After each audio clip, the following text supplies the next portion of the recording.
Bismillahirrahmanirrahim.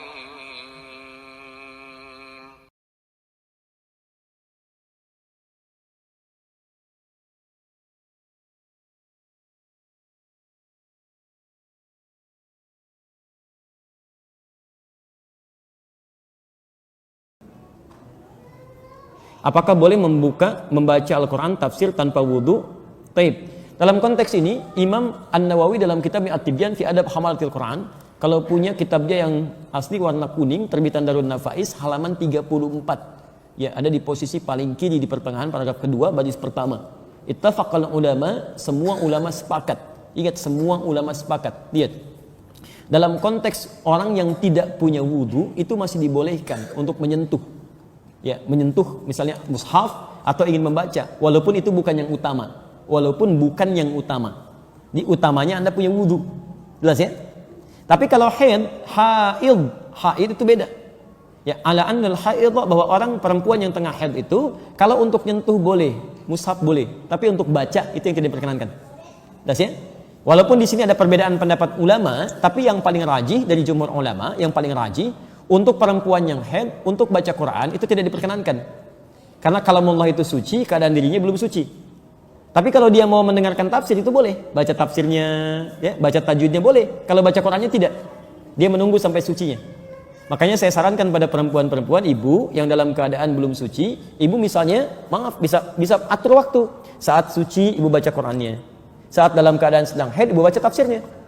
Tafsirnya, tajwidnya dan sebagainya, fikihnya, itu Masya Allah.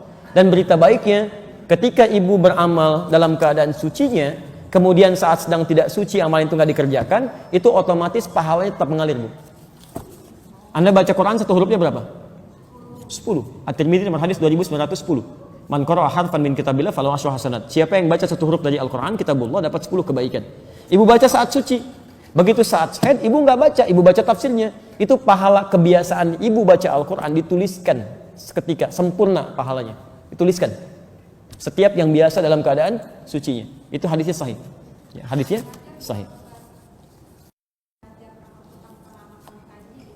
Baik, ibu ambil contoh. Para ulama di sini berhukum ketat, Bu, ya. Kalau ingin ibu contohkan, jangan mengambil dari ayat-ayat Qur'annya. Atau ada yang kedua, memberikan solusi, tidak diniatkan untuk membacakannya, tapi diniatkan untuk mengajarkannya. Bukan dalam konteks membaca. Ada yang ngambil jalan tengah itu. Baik, ya. Allahu ta'ala a'lam bissawab. Sebentar ya, saya bacakan di sini supaya teratur bacanya. Ya, nanti ibu angkat, sana angkat, sana angkat, sana angkat. Saya pulang. Bismillah. Bagaimana kalau di sini tanpa jilbab, ya? Teruskan tanpa jilbab. Tidak ada aturan yang mengatur itu, tapi kalau dalam adab itu yang sempurna dibacakan dalam keadaan yang baik. Ya, yang perempuan berwudu dulu dan kenakan jilbab yang baik, menghadap ke arah kiblat. Itu adabnya ada. Kitab Imam An-Nawawi itu bagus sekali mengaturnya. Sehingga ketika kata para ulama itu begini, rasakan ketika membaca Quran seperti benar-benar Anda membaca kalamullah. Firman Allah. Rasakan Allah melihat kita. Apakah Bapak Ibu nggak senang dilihat Allah dalam keadaan yang terbaik? Yang terbaik. Dilihat manusia dandan gitu kan? Kenapa dilihat Allah dalam keadaan yang biasa-biasa saja? Paham ya? Jadi kalaupun ada kebolehannya, tapi yang utama dalam penampilan terbaiknya.